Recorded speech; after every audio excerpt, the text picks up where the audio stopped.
y comparto la pantalla.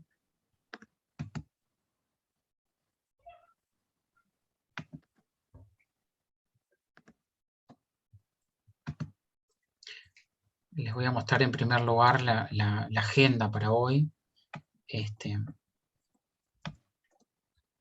Bueno, arrancaremos trabajando la evaluación. Allí le denominamos tensiones y oportunidades a la evaluación, desde esa mirada, ¿no? Como elemento que me sirva para tomar decisiones desde el enseñar y el aprender.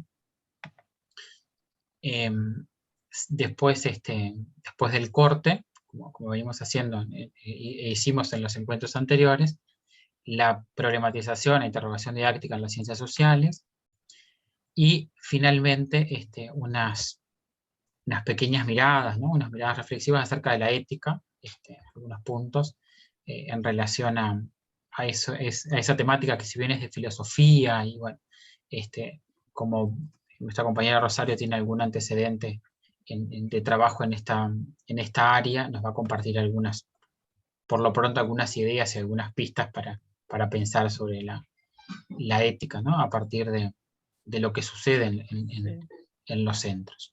Ahí hay dos asuntos que en el temario de común refiere a la moral para la construcción de ciudadanía, y en el caso de inicial refiere a la ética. Así que trataré de hacer primero una distinción entre un concepto y el otro, a qué referimos cuando referimos a moral y qué a ética. Ustedes igual tienen en YouTube infinidad de, yo seleccioné solo algunos, de videos de Adela Cortina, que es realmente un referente como filósofa, y porque además se dedica a la educación también, y está referida en la bibliografía de educación inicial. Así que simplemente algunas líneas para que ustedes puedan situarse dónde. En el de común es un poco más complejo, porque refiere a la moral exclusivamente, ¿sí? Pero bueno, después vamos a ver cómo abordamos en cada caso eso. Muy bien. Bien. Entonces, en relación a la... ¿Están viendo la pantalla ahí? ¿Se ve? Sí. Sí, sí, se ve. Bien, ahí, si bien las temáticas, bueno, para común y para inicial, refieren básicamente en la misma línea, ¿no? Para común es la evaluación como parte del proceso de enseñanza, su relevancia para la toma de decisiones pedagógico-didácticas, y en el caso de inicial, la evaluación en el marco de las competencias integradas a los procesos de enseñanza y aprendizaje, ¿no? El mismo marco teórico, digamos, ¿no? Me pareció interesante trabajarlos desde esta línea, ¿no? Bueno, ahora les voy a mostrar algunos marcos teóricos en los cuales trabajé, para bueno, elaborar esta temática, ¿no? Y me pareció que es interesante esto de pensar, ¿no? La evaluación como las tensiones que tiene la evaluación, ¿no? Las tensiones tanto sociales, internas, ¿no? Desde las propias instituciones, y bueno, y cómo esto se traduce en oportunidades, ¿no? Desde el enseñar y del aprender, ¿no? Desde una mirada, así como dicen en el subtítulo, tensiones y oportunidades para promover una evaluación eficaz que implique a todos los alumnos, ¿no? Y en la toma de decisiones también, diría. Entonces, me voy a ir al final para mostrarles la bibliografía. Ahí un referente indiscutido, ¿no? Perrenú, que es la base de... Nosotros mayoritariamente manejamos estos otros, ¿no? Bueno, de Rebecca Nijovic, de Capelletti, sobre la evaluación, pero en realidad, digamos como el cimiento, Perrenú, la evaluación de los alumnos, de la producción de la excelencia, de la regulación de los aprendizajes entre dos lógicas, un texto que no es nuevo, pero es bien interesante y es la base de estas otras teorías o estos otros marcos que nosotros manejamos, ¿no? Mayoritariamente sobre Rebecca Nijovic. También de Neusan Martí, que les voy a proponer compartir un videito muy cortito de Neusan Martí, que es una contemporánea española, con unas ideas muy, muy claras en relación a esto, sobre la evaluación y qué implica, ¿no?, la evaluación en las instituciones. Y después, bueno, como les decía hoy, estos más clásicos, ¿no? Valor para aprender, conceptos e instrumentos, de Anijovic, la evaluación como oportunidad, también de Rebeca Anijovic y Capelletti, y también otro de Pedro Ravela y otros maestros uruguayos, cómo mejorar la evaluación en el aula, como una pregunta que tiene algunas instancias más prácticas que trabajaremos en algunas ideas de allí también, ¿no? Pedro Ravela, que les digo, es uruguayo, ¿no? Bien, entonces, en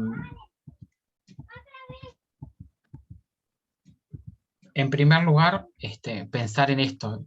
¿Se acuerdan que cuando manejábamos ciencias de la educación, las pautas de valoración para ciencias de la educación, bueno, nos pareció interesante también traer qué se evalúa, digamos, ¿no? ¿Qué evalúa el tribunal al momento de la escritura en didáctica, ¿verdad? Entonces, ahí aparece, ¿no?, la creatividad, la originalidad y el análisis reflexivo en la propuesta, ¿no? Se compara con el de ciencia de la educación. La fundamentación a partir de aportes teóricos e investigaciones vigentes y relevantes al tema. Creo que eso es bien interesante, ¿no? O sea, desarrollar o en el desarrollo del texto, bueno, qué aportes teóricos, ¿no?, manejamos, bueno, si hay investigaciones actuales y vigentes, ¿no?, que se vinculen con la temática. O sea, eso también, ¿no? Recuerden que el puntaje de este escrito es 15, ¿no? 20 en ciencia de la educación, 15 en didáctica. Y que se distribuyen en estos ítems, ¿verdad? Explicitación, relación teoría-práctica, justificando la pertinencia del planteo y considerando su aplicación en el aula, ¿no?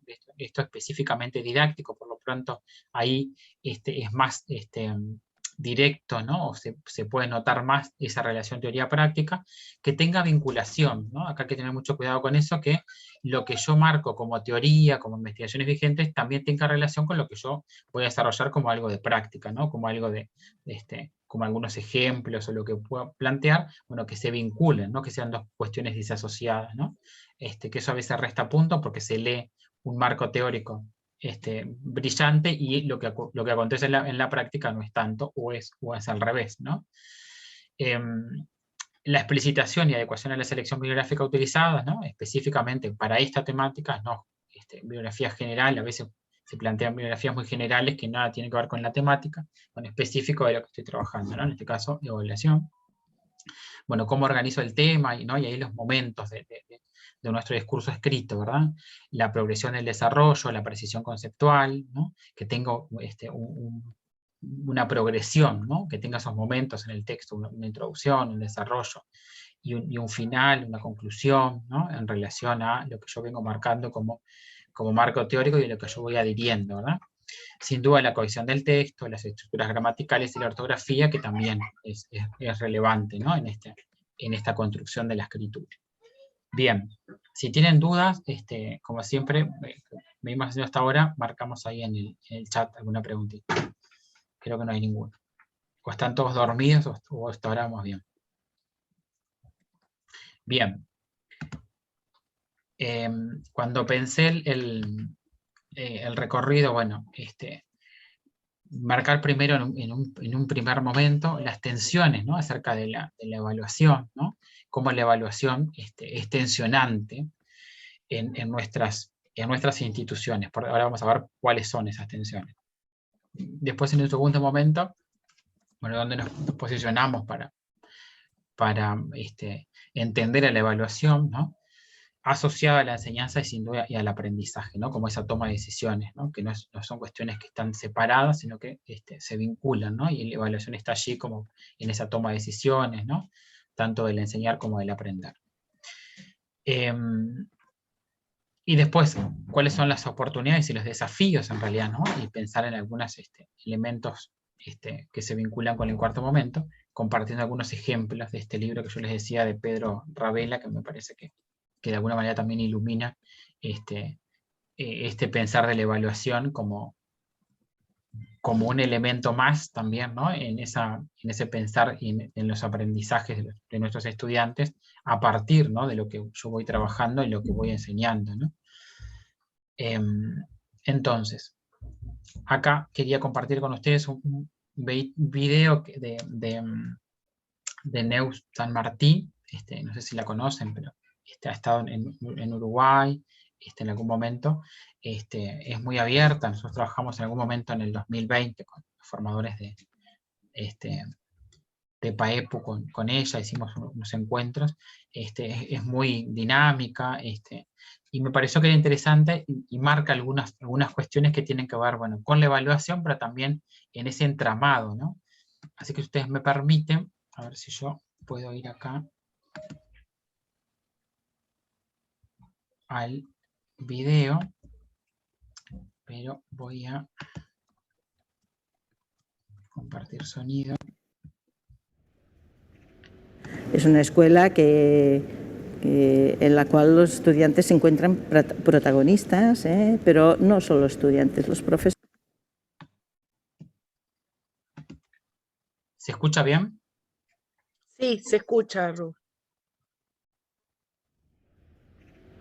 Es una escuela en la cual los estudiantes se encuentran protagonistas, pero no solo estudiantes, los profesores, las familias, los conserjes, etc. O sea que es una escuela que cooperan todos para conseguir que los jóvenes vivan una experiencia gratificante y que aprendan, o sea, no solo que se lo pasen bien. Para mí el reto de la escuela es que pasándoselo bien aprendan conocimientos que sean significativos, relevantes socialmente, que le ayuden a pensar, a ser una persona crítica. Y esta es la finalidad. No es para estudiar una carrera, algunos sí, pero y para continuar aprendiendo sí, para toda la vida. Pero sobre todo para ser críticos, para ser capaces de, cuando tenemos errores, ser capaces de corregirlos, de darnos cuenta dónde está el error, etc. Y esto no es fácil. Esta es la escuela de mis sueños, pero por ahí podríamos ir. Yo siempre digo por la evaluación. ¿Y por qué por la evaluación?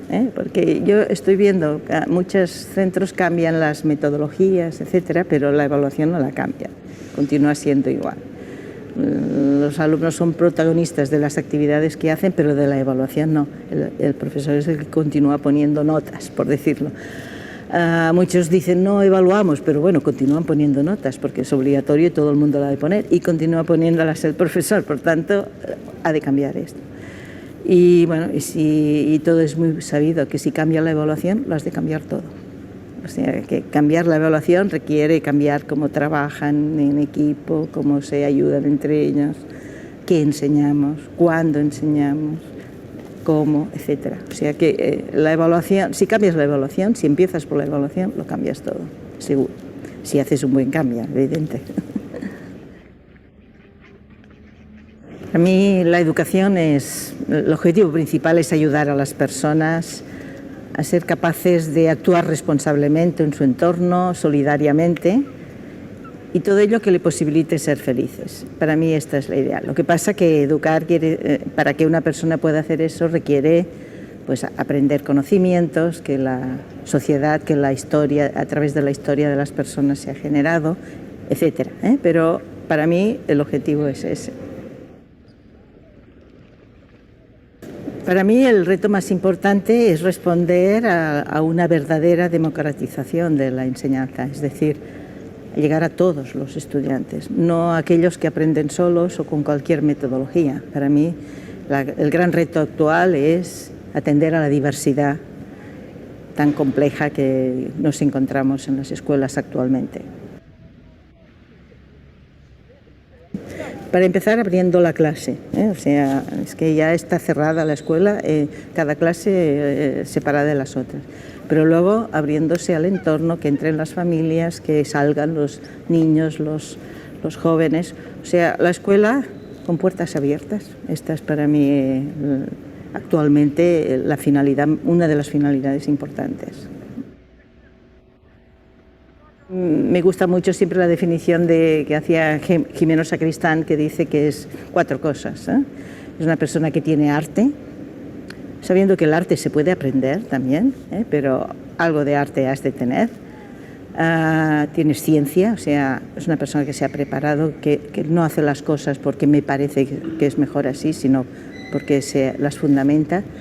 Tiene técnicas de tecnología, o sea, la sabe utilizar bien, y sobre todo tiene una ideología que le lleva a pensar que todos los alumnos pueden mejorar, todos los alumnos pueden aprender y que podemos aprender entre todos. Para mí estas 4 cosas son las que definen un buen docente.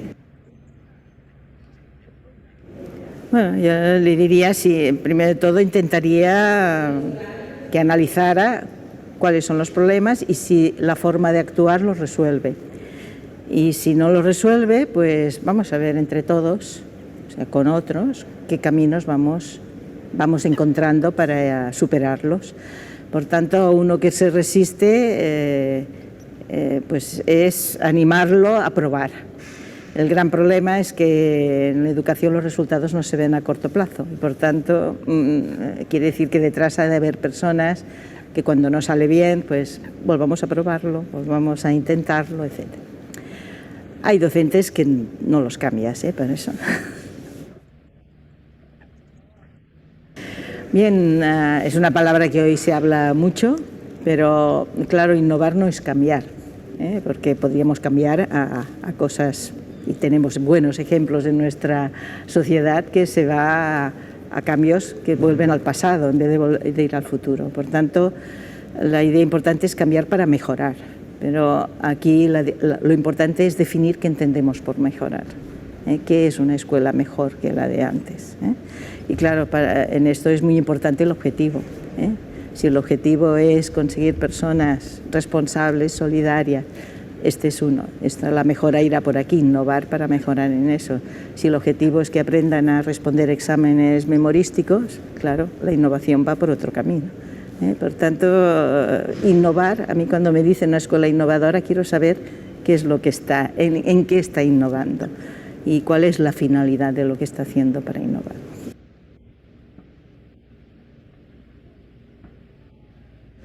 Bueno, yo soy muy partidaria de la motivación intrínseca, o sea, no creo en las motivaciones, es decir, hacer temas muy divertidos, etcétera, porque esto es muy superficial, dura un momento. Para mí la motivación de verdad es la intrínseca, la que va relacionado con aprender. Y aquí es el reto que tenemos en la escuela, que los jóvenes, los niños vean que lo que están aprendiendo les sirve y son capaces de utilizarlo para hacer cosas, para actuar.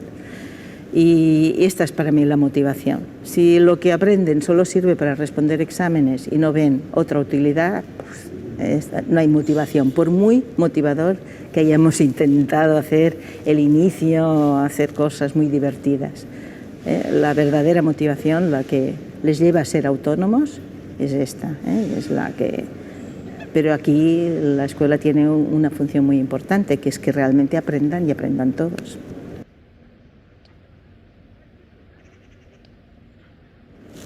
Bueno, yo creo lo primero es practicando, haciéndolo, y esta es una condición. Pero claro, empezando por haciéndolo los profesores, porque se aprende mucho por imitación. No tendría sentido, una competencia importante es saber trabajar en grupos heterogéneos con personas que no son iguales que tú y no tendría sentido si los maestros no trabajan ellos en cooperación, cooperativamente, ayudar, etcétera. O sea que, por tanto, primero practicando, pero también reflexionando mucho, por tanto, sin conocimiento, sin ideas, sin algo que pueda evitar reflexionar sobre el porqué de estas formas de trabajar que ayuden a los demás, tampoco tendría sentido. Y después, sobre todo, también trabajando los valores que hay detrás de las competencias, porque ¿para qué la hacemos? ¿Para qué queremos ser competentes? Y estos son valores.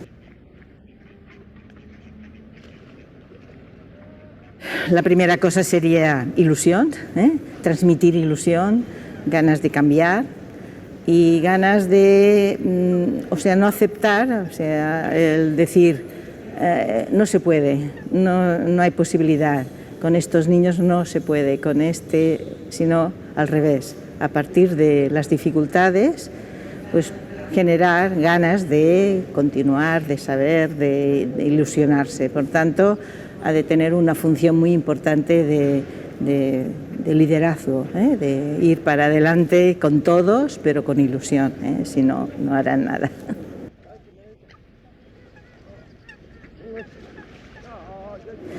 Claro, por tanto, cuando decimos metodologías, pues se está hablando muchísimo, pues puedes hacer muchísimas, hay muchos cambios. Evidentemente son metodologías más centradas en el alumno, etcétera. Hay todas estas variables de las que hablamos. Pero para mí el centro es la autorregulación. Una metodología que no cambia la forma como los estudiantes son capaces de corregir sus errores, cambia poco. Es formal, es estética. Los valores no se aprenden, sino que se atrapan. A mí me gusta mucho esta frase. Y estaría en relación a la pregunta anterior, ¿no? Porque se atrapan, ¿por qué? Porque se viven. Por tanto, el gran reto que tiene la escuela es que se vivan estos valores. Y por tanto, hayan actividades y entonces los estudiantes se pueden atrapar. Y aprender, en el fondo, es atrapar los valores. Bueno, en esta escuela para mí es básico, y es el gran problema, es otro gran reto de la escuela, porque en estos valores que queremos promover normalmente en la escuela no son los de la sociedad. Por tanto, no es en este sentido reproducir lo que la sociedad promueve, sino al revés, criticarla, ser capaz de ponerla en duda muchas de las cosas que se promueven, y esto es muy difícil, porque toda una sociedad y una escuela compiten en cosas que son difíciles. Pero para mí el sueño es es una escuela en la cual no renuncie a ello, como mínimo no renuncie, no diga esto no es posible, sino es posible. Y bueno, la gran suerte es que la escuela tampoco es determinista, no decimos que haciendo unas cosas vamos a obtener otras, no hay recetas, pero sí que el sueño es ir por una escuela que sea, que viva las cosas que predica.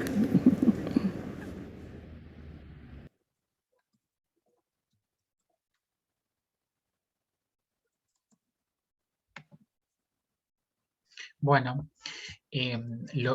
si bien es la primera parte la que hace mención a... ¿Me escuchan ahí? Sí. Sí, sí. Bien. La primera parte hace mención específica a la evaluación, me pareció muy clarita, por eso no quería cortarla. Además, tiene que ver con lo que nosotros venimos trabajando, ¿no? Bueno, en esa institución que de alguna manera tiene, ¿no? Esas dificultades constantes, ¿no? Y bueno, pensar el rol del docente, que todo hace también a esto, ¿no? Estos cambios metodológicos y por allí también cómo manejamos la evaluación, ¿no? ¿Qué implica la evaluación, ¿no? Me parece que ella era muy clara cuando decía, y que lo vemos en forma constante, ¿no? Que cambiamos las formas de trabajar, pero no cambiamos la evaluación, seguimos en la misma línea de evaluación, ¿no? Quiere decir que la mayor parte de los docentes lo haga, pero seguimos encontrando mayoritariamente cuestiones que tengan que ver con una evaluación más de tipo tradicional, ¿no? Entonces, había como las tensiones, ¿no? Ahí pensando en las tensiones, ¿cuáles son las tensiones que la evaluación en la actualidad nos plantea, ¿no? Cuando pensamos en evaluación, bueno, ¿qué cuestiones hacen a esa, ¿no? A esa tensión o a esas tensiones? En primer lugar, la calificación, ¿no? Que habilite un pasaje de grado, de corte sumativo. Seguimos estando acá, ¿no? Bueno, en los exámenes, en la calificación final, ¿no? Eso está asociado también a la supervisión y a los mandatos, ¿no? Hay una supervisión que me dice, bueno, la calificación, tenés tal o cual calificación, ¿no? Y sin dudas allí también la familia, ¿no?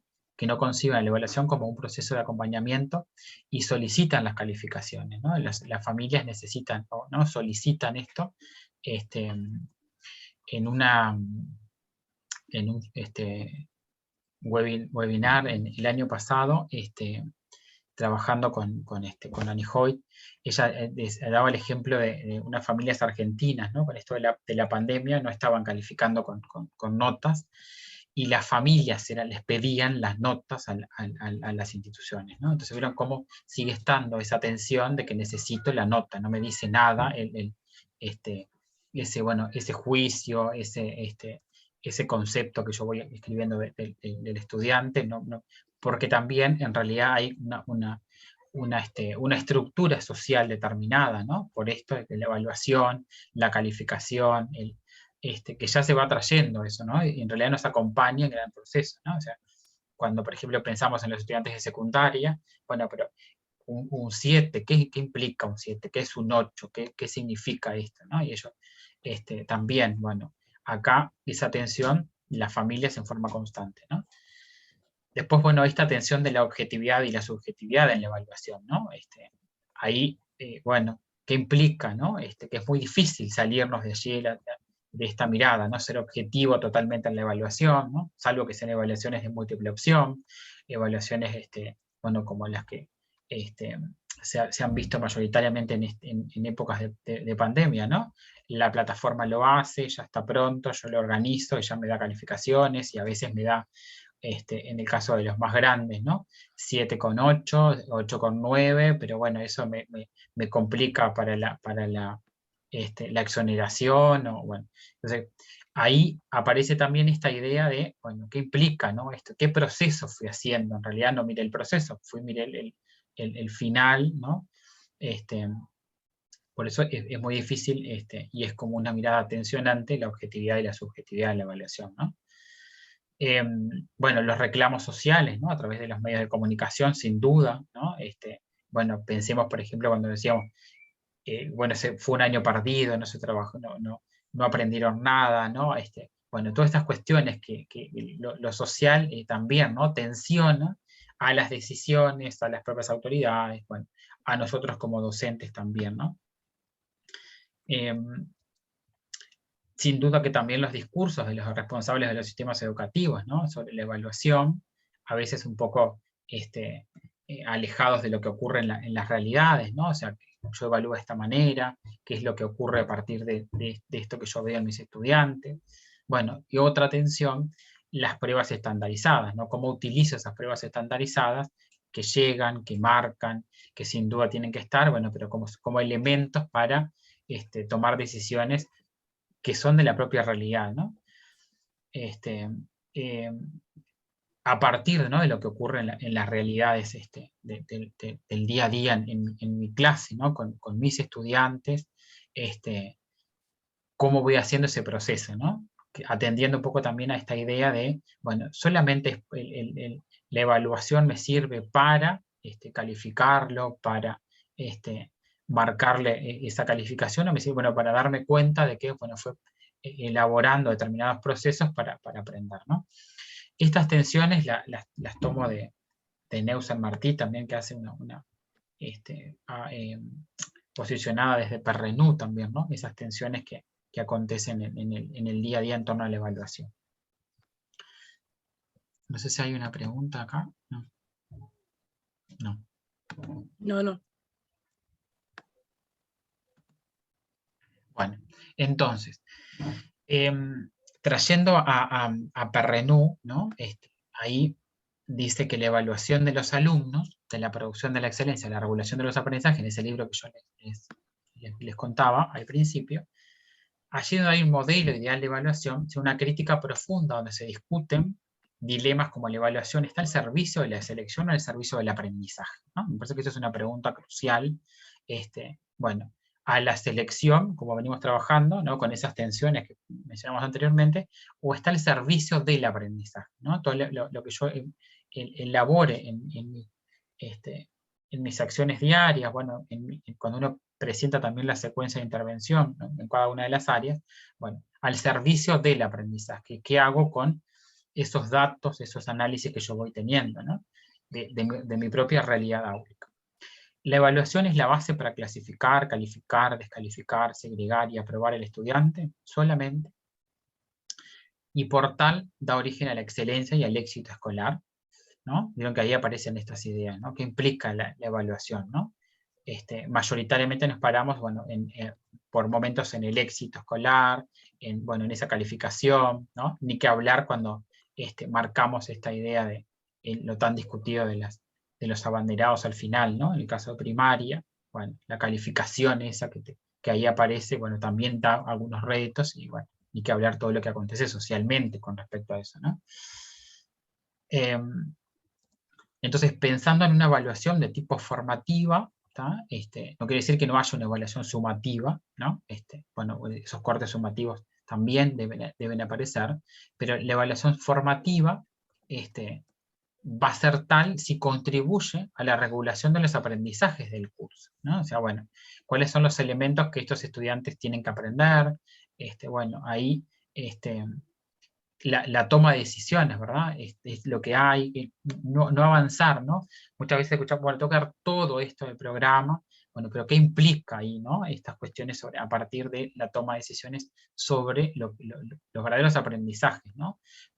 Que tenemos una diversidad de estudiantes con tiempos de aprendizajes bien distintos cada uno, ¿no? Entonces, partiendo con esta idea de mejorar el aprendizaje de los estudiantes, la evaluación formativa sí ayuda al alumno a aprender, o sea, es formativa en cuanto ayudo a aprender.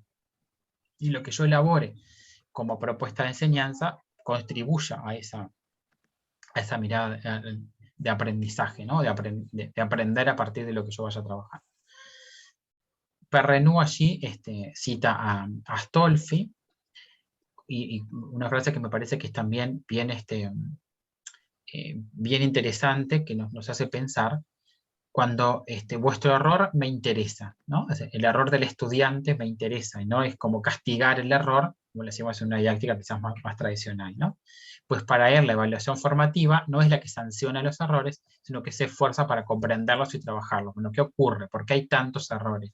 ¿Por qué pasa esto? ¿Por qué no aprendió de este lugar? Bueno, tendré que tomar nuevas decisiones, quizás allí hay un obstáculo que es de tipo epistemológico, que es didáctico, ¿no?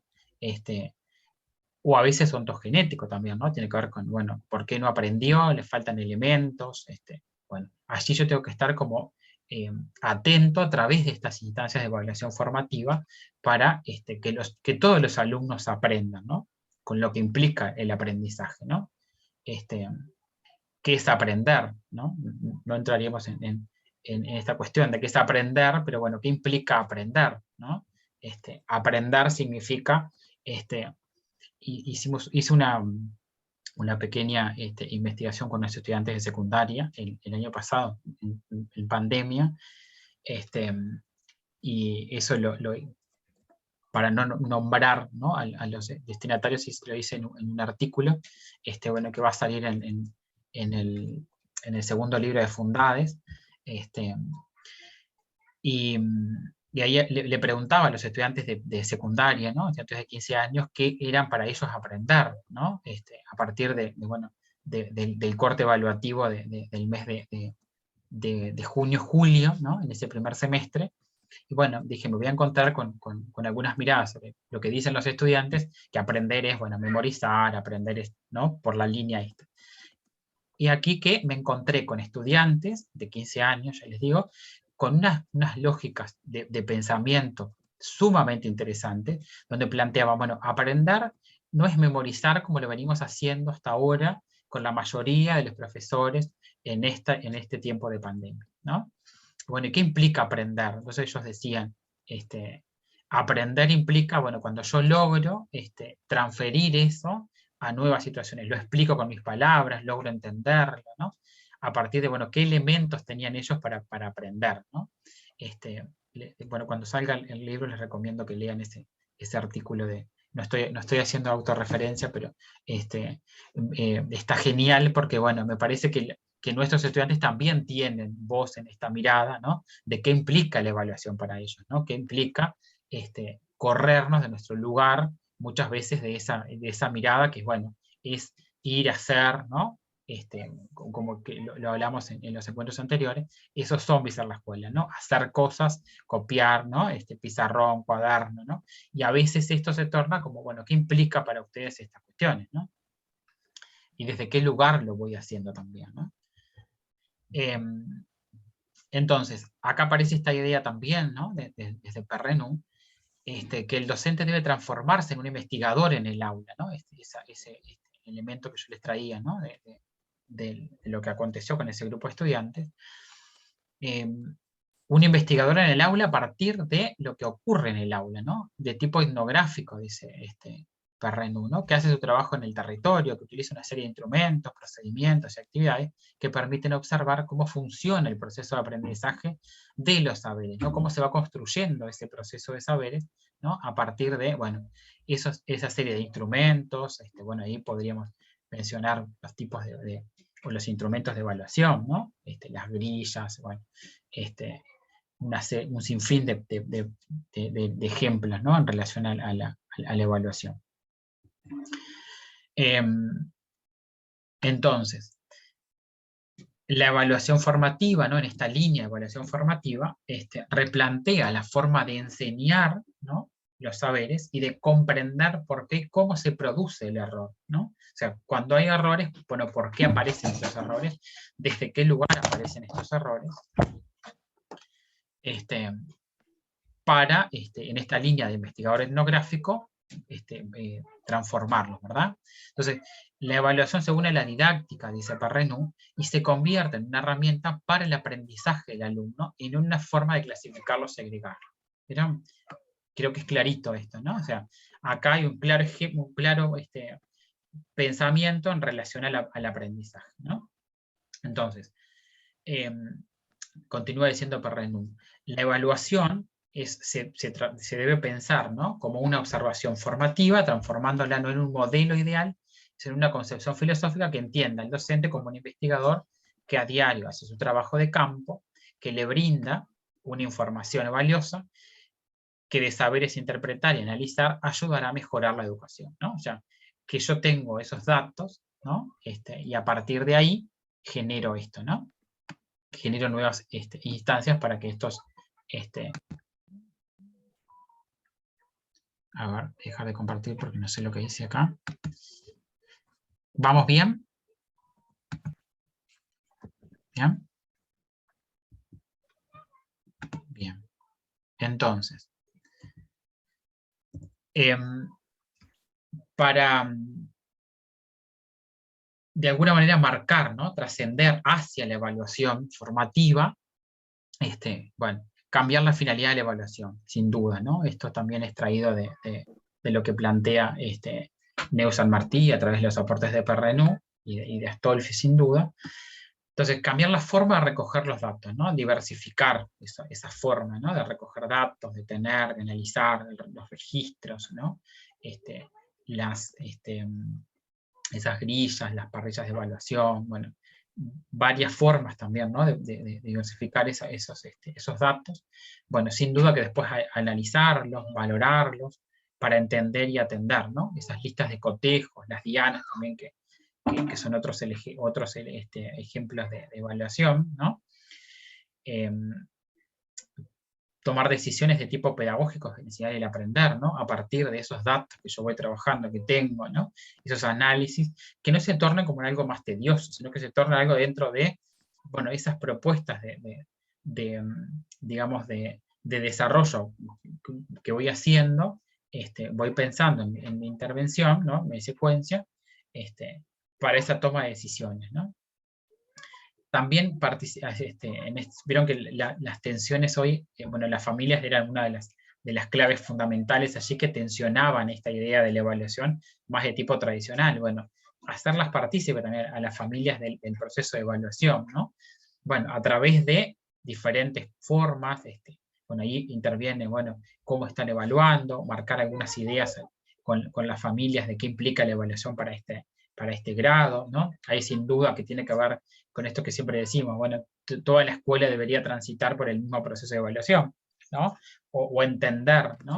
A veces eso se torna difícil y ahí encontramos, ¿no? esos intereses, esas formaciones, esas formas, ¿no?, del desarrollo profesional de cada docente, pero está bueno eso como tomárselo como algo interesante, de hacerlos partícipes a las familias de, bueno, ese proceso de evaluación, qué implica ese proceso de evaluación, ¿no?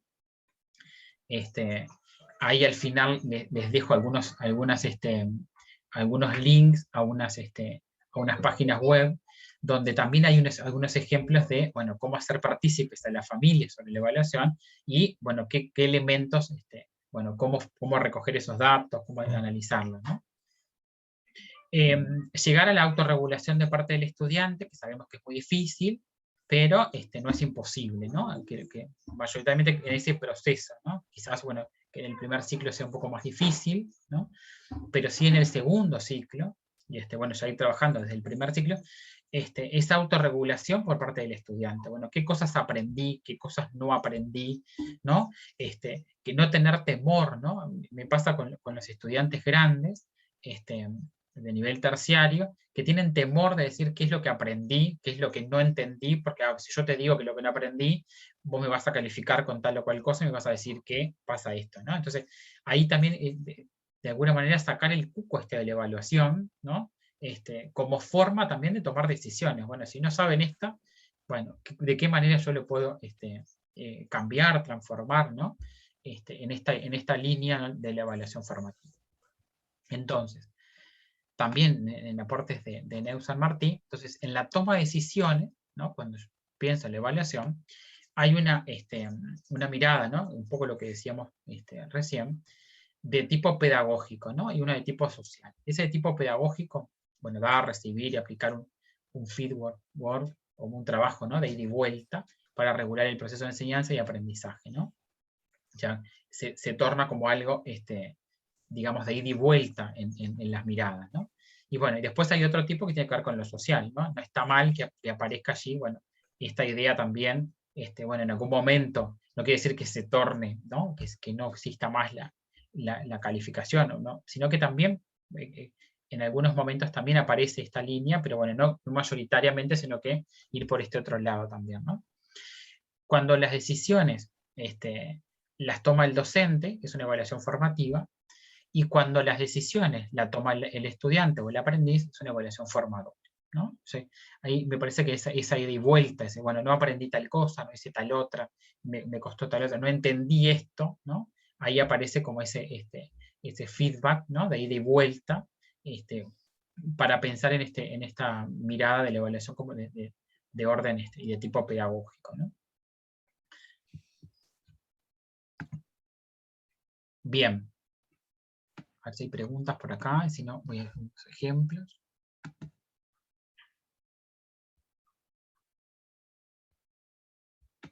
Acá. Luis, de comparte este PDF en Sí. el libro de Neus San Martí. Bien.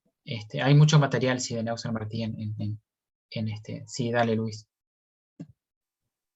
No, que en realidad hace unos años ya, por lo menos en primaria, esto no sucede creo que en secundaria, en primaria hace unos años que ya no estamos evaluando con calificación en los primeros tramos, digamos, del año lectivo. Eso no significa que los maestros todavía no sigamos queriendo tener un juicio de 4 renglones donde de repente cuesta más una elaboración de explicitarle al padre distintos aspectos que no solamente son que le cuesta esto, que le cuesta lo otro, sino valorar lo que logra, incluso el hecho de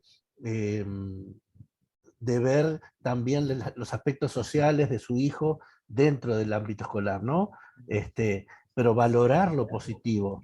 Muchas veces incluso los padres creen que los niños saben menos de lo que saben, o que en la escuela se portan igual que en la casa. Entonces, para nosotros también es un cambio de forma de evaluar a ese niño o niña, y de transmitírselo al padre, porque el padre también está acostumbrado a que solamente se le diga lo que le falta, y no lo que logra. La evaluación también pasa por cambiar nosotros nuestra forma de mirar al niño o al muchacho, ¿no? Y después volvemos a la calificación, por supuesto, como siempre, pero por lo menos en los primeros tiempos del año se manda solamente un juicio, que yo no diría juicio, pero bueno, que es una forma distinta de más amena, digamos, o más cercana al padre, y de alguna manera esto también ayuda a que la sociedad no solamente vea la nota de principio de año, ¿no? Es una transición, y esto nos va a costar mucho tiempo también. Todas las transiciones son lentas, pero también de alguna manera los maestros tenemos que acostumbrarnos a mirar al muchacho de forma más integral, Ahí está. Bien. porque si no, no va a cambiar nada. Y me parece excelente el aporte, Luis, de pensar en esto también desde lo positivo, ¿no? ¿Qué es lo que logra, qué es lo que tiene, ¿no? Y a veces pensar en el cuaderno mismo también del estudiante, ¿no? Decir, bueno, ahí lograste esto, te falta lo otro, de ir y vuelta, ¿no? Bueno, qué cosas no hacer, ¿no? A veces también la diversificación de caminos, si pensamos, por ejemplo, en matemáticas, ¿no? Todavía encontramos por allí algunos ejemplos de, no lo resolviste por este camino, está mal, ¿no? Y los estudiantes en realidad interpelan esto, ¿no? Yo me acuerdo cuando era estudiante de magisterio, en una clase con una maestra, con una postura muy tradicional, dice, bueno, si no hacían el planteo de matemática como ella le planteaba, ¿no? Estaba mal, y el resultado estaba bien. Había estudiantes que resolvían y de alguna manera argumentaban que lo que ellos hacían era correcto porque llegaban al mismo resultado, ¿no? Entonces me acuerdo que decía, practicante, pero yo hice tal resultado. Vos te das cuenta que yo hice, mira, hice todo esto, pero llego allá a la mesa, cuando la mesa era como una lista, una línea, ¿no? Una cola enorme para corregir. O sea, llego allá y la maestra me dice que está mal porque no hice el mismo procedimiento, pero yo le explico a la maestra que yo hice por acá, hice por este lado, entendiste el otro, llegué a este resultado, ¿no? Me parece que también ahí hay procesos para entender qué ocurre con ese estudiante ahí, en forma integral, como decía Luis también hoy, ¿no? Y eso sin duda que tiene que ver bueno, cómo marco también eso yo con los estudiantes en la clase, con las familias también, ¿no? ¿Qué implica esto? ¿Cuáles son como desde lo positivo hacia lo demás, ¿no? Bien, Rosario, y después vamos a un quiero compartir como dos asuntos, y uno es que no quiero dejar de nombrar a Susana Selman, que es, porque ahora leemos y trabajamos mucho a Anijovic y a Capiglietti, pero existen otras autoras argentinas que han trabajado la evaluación y que toman autores europeos claramente, pero que en definitiva han hecho camino también, como lo es Susana Selman. Yo tuve el privilegio de tenerla en un seminario en el posgrado, y fue quien me abrió la cabeza con respecto a la evaluación. Y ella decía dos asuntos, uno un tanto anecdótico, que decía, bueno, no tengamos miedo de que se nos vean las enaguas o la puntilla de la enagua, ¿no? ¿Qué significa eso?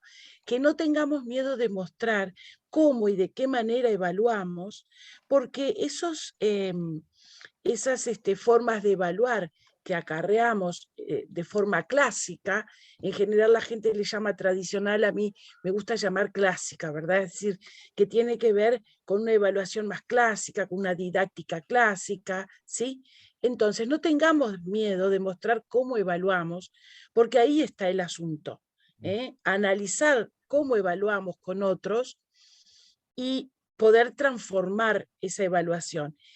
Además, ella dice en sus libros, la googlean y encuentran muchos de sus libros, Susana Selman, que el docente tiene que hacer una evaluación de la evaluación. ¿Qué significa eso? Situarse en un lugar más meta, ¿verdad? Es decir, yo propongo esta evaluación, los resultados no fueron tan buenos como esperábamos, ¿sí? O sí, o probablemente sí. Entonces requiere también del docente un análisis separándose, digamos, un análisis más meta sobre cómo propusimos esa evaluación, cuáles fueron las condiciones, cuál fue el contexto, el tiempo, en función de qué yo pensé esos asuntos, ¿verdad?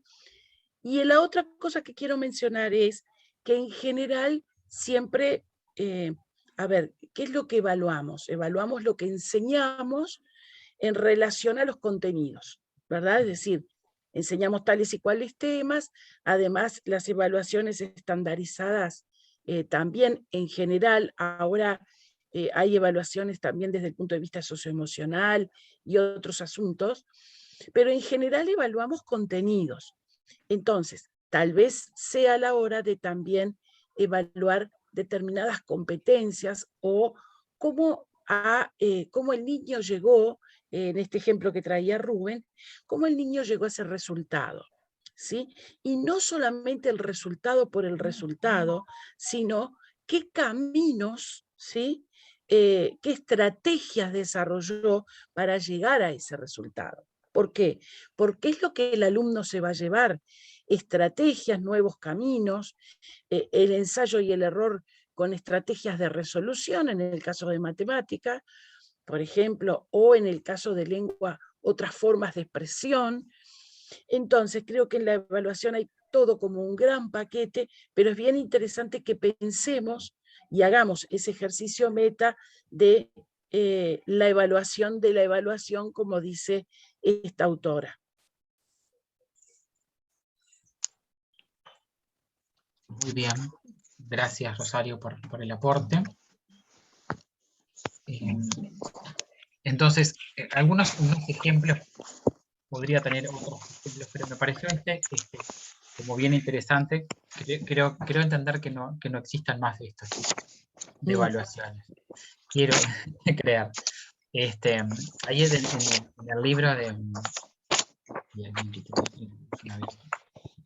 en el libro de Ravela y de Picarón y de Loureiro, que son dos maestras, y bueno, Pedro es docentes uruguayos, ¿no? Y allí plantea una típica evaluación escrita en primaria. Bueno, esto es, como dice por allí, del 93. Una evaluación, ¿no? Dice, respondan las siguientes preguntas. Bueno, va ahí organizando un viaje, ¿no? A cuántos kilómetros se encuentra Rocha en nuestro departamento, cuál es el principal recurso económico de Rocha, cuáles son las principales especies vegetales y animales del departamento, cuáles son sus principales balnearios, existen áreas protegidas en ese departamento, si existen, averigua cuáles y dónde están ubicadas. Ubican el departamento de Rocha en el mapa de nuestro país, ¿no? Una evaluación como muy clásica, ¿no? de esto. Entonces, en contrapartida, no se las puse ahí porque en la presentación, porque me quedaba muy chiquitito y no se veía, él plantea otra mirada, ¿no? Una transformación de esa situación, de esta situación, ¿no? Entonces, ahí plantea en la página 128 del libro de Ravela, estamos en 6º año y tenemos muchos deseos de realizar un viaje de fin de curso. Todos votamos a qué lugar queríamos ir y decidimos que el lugar será La Paloma, en el departamento de Rocha. Para planificar este viaje comenzaremos ya a trabajar. Para organizarnos les propongo las siguientes tareas para realizar en grupos. Grupo 1, para disfrutar al máximo de este viaje, primeramente será necesario buscar la información sobre el lugar que visitaremos, investiguen sobre cuántos kilómetros se encuentra Rocha en nuestro departamento, cuál es la ruta principal de acceso para llegar, cuál es el principal recurso económico de Rocha, cuáles son las principales especies vegetales y animales, ubiquen al departamento de Rocha en el mapa, en nuestro país. Después en el grupo 2, los que integren este grupo serán los encargados de calcular los gastos, de prever el dinero necesario para pagar el transporte, el alojamiento, buscar información sobre el departamento, por ejemplo, cantidad de kilómetros a recorrer, para calcular el gasto de transporte, la ubicación, los puntos interesantes para visitar, balnearios, áreas protegidas, etc. Y el grupo 3, este grupo tendrá como tarea preparar un folleto para los padres a fin de informarles del viaje. Seguramente a ellos les interesará saber a dónde iremos, en qué fecha, por cuántos días, cómo nos alojaremos. Ustedes también deberán trabajar en forma colaborativa con el primer equipo, ya que necesitarán los datos que ellos recojan para incluir información en el folleto. Posibles fuentes de información, le da una lista de información, ¿no? de páginas web, y además busquen en la biblioteca de la escuela libros sobre esta zona de nuestro país para obtener mayor información. Y después aparecen, ¿no? Todas estas miradas, ¿no? De las tareas a realizar en forma conjunta, las etapas y los tiempos. Cada uno de los grupos tendrá un tiempo aproximado de 2 semanas para realizar su trabajo. Tengan en cuenta que los integrantes del grupo 1 serán los primeros que deberán poner manos a la obra, porque la información que ellos recaben depende en gran parte del trabajo del grupo 2 y 3. Y la evaluación final, cada grupo podrá elaborar borradores de las tareas realizadas para mostrármelas a la maestra y a los compañeros y recibir sugerencias para mejorar su trabajo final. La tarea de cada grupo será evaluada en función del trabajo colaborativo que realicen, la completud y calidad de la información que reciben, el contenido y el diseño del folleto, el realismo y la exactitud del presupuesto elaborado. Pero ahí aparece, disculpen que lo leí, pero no podía ponerlo en la pantalla, pero ahí vieron que hubo un cambio muy distinto de lo que es esta evaluación tradicional a una evaluación más que en realidad fue asociada a los aprendizajes, ¿no? Hubo otra dinámica de trabajo distinta que, bueno, tiene que ver con este cambio de mirada, ¿no? Hay unos espacios y hay procesos de evaluación que van a ir trabajando en los equipos con la maestra, ¿no? Como algunos ejemplos de esto, ¿no? Bien. Yo les decía que hay algunos sitios de interés que aparecen acá en la presentación, que también va a estar colgada en la web de la fundación, que hay algunos ejemplos también, ¿no? Bueno, esto de evaluación, de mirar la evaluación, ejemplos más concretos. Bien. Y después esta bibliografía, y le agregamos ahí esto que traía Rosario, Susana Selma, que ahora voy a buscar alguno que haya por ahí de acceso rápido en internet para compartirles también en el chat. Un asunto que les quería comentar con respecto a estas dos evaluaciones, estos ejemplos que propone Rubén. Vieron que en la primera, exacto, el profesor lo que busca, o el maestro, es que respondan conocimientos, ¿verdad? Y meramente descriptivo. Ahora después, cuando trabajemos la interrogación en ciencias sociales, ya que esta evaluación corresponde, ¿verdad?, básicamente a geografía, ciencias sociales, el tipo de interrogación también en la evaluación, no solamente en el discurso oral, sino qué preguntas hacemos para evaluar y dónde nos paramos. ¿Qué quería saber este maestro, este profesor? ¿Sí? Quería simplemente conocer el contenido o, en algún caso, la descripción o la enumeración, que es una de las características, ¿verdad?, de estos lugares. Entonces, también se vincula con qué campo de conocimiento estamos evaluando, ¿verdad?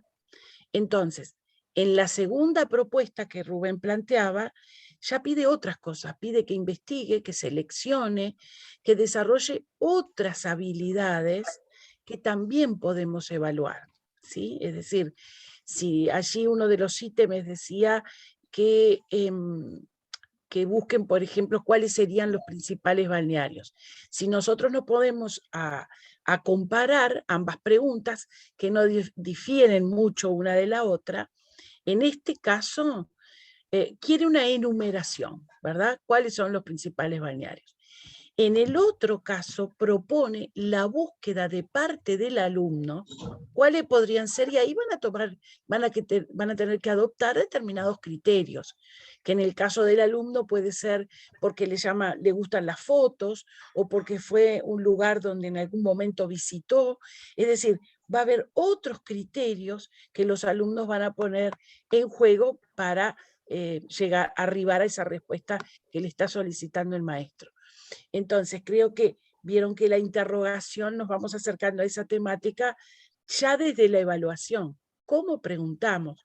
¿Qué preguntamos? ¿Y qué queremos saber, conocer, evaluar y valorar ¿verdad? Con esas preguntas. Y que a su vez estaba pensaba mientras Rosario iba haciendo esta síntesis, en cómo los estudiantes, ¿no? Cada uno de ellos elabora determinados, en su discurso, ¿no? Argumentos a favor o en contra de estas cuestiones, ¿no? Y a veces que tiene que ver con el proceso también, ¿no? Yo elegí tal cosa porque vamos a ir a tal lugar, ¿no? Cuando lo haces con los estudiantes, y el discurso es más complejo, ¿no? Entonces también ahí uno va mirando la complejidad del discurso que va elaborando ese estudiante, ¿no? Y otros que eligen sin lugar a dudas, bueno, elijo esto porque, bueno, me gustó la foto, me gustó el lugar, no sé, yo ya la visité, lo vi, y otros que dicen, bueno, tiene que ver con este lugar, el acceso, miran otras cosas distintas que tiene que ver con esa complejidad que va desarrollando el propio estudiante, a medida que va avanzando, ¿no? en la escolaridad, pero para eso también tengo que tener elementos en el proceso que ayuden a esa construcción, ¿no? Y cuando no los hay, los tengo que enseñar, ¿no? A veces pasa cuando los gurises, en esta idea que yo les contaba, a los estudiantes más grandes de secundaria, en tercero, que les dificulta muchísimo lograr estas decisiones. Bueno, pero ¿por qué elijo? Y estudiantes que son muy buenos oralmente, pero en realidad cuando tienen que escribir, por ejemplo, por qué elegir tal o cual cosa, ya ahí la cuestión cambia. Bueno, porque yo ya lo visité, porque, bueno, pero ¿qué implica? ¿No? Y ahí tener en cuenta otras cosas en ese proceso que fui también desde la mirada del enseñar, ¿no? O sea, bueno, fui colaborando para que ese concepto o esa conceptualización se fuera ampliando. Bien. No sé si hay dudas de acá, dejo de compartir esto.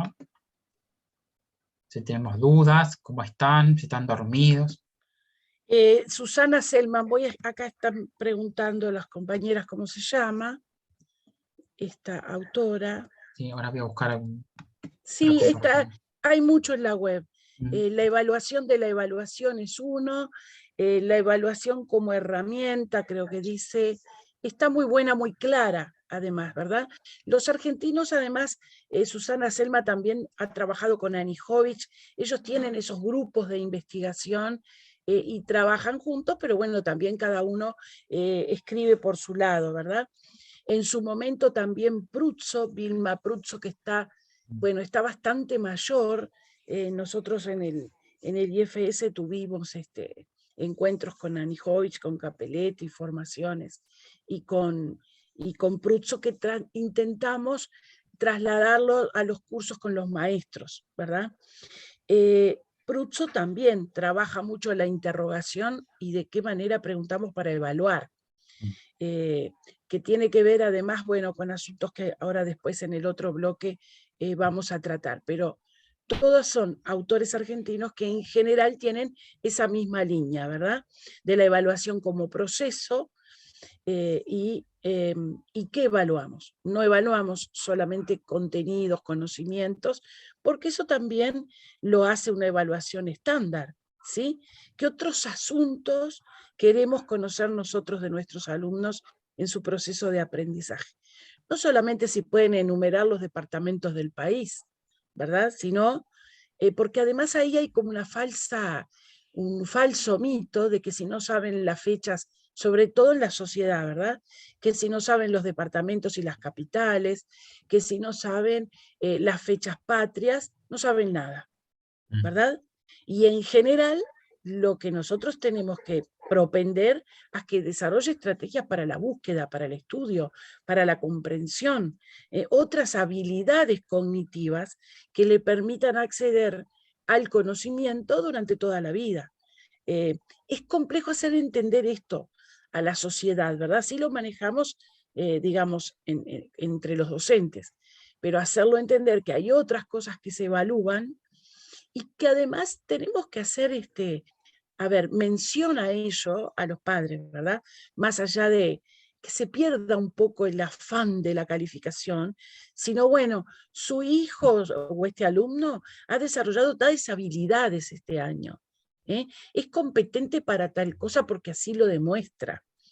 Tratar nosotros en el discurso también de cambiar la postura sobre la evaluación, no solamente la mera calificación, que bueno, mientras el sistema lo pide, hay países que no tienen calificación, que tienen categorías conceptuales, ¿sí? Igual se está evaluando. Nosotros porque aún seguimos con el SOTE y el muy bueno SOTE y qué sé yo, pero bueno, esperemos que un día podamos nosotros mismos los docentes cambiar esa lógica de poner la calificación, porque evaluar es mucho más que un número, sin lugar a dudas, ¿verdad? Bien. Bueno, si no hay preguntas, no hay cuestiones así como para... estamos a la hora del corte. Bien, bueno. Parece que no hay preguntas. O están todos dormidos o están cansados. Están cansados de escucharnos, eso está clarísimo. Claro. Bueno, bien, entonces hacemos un cortecito.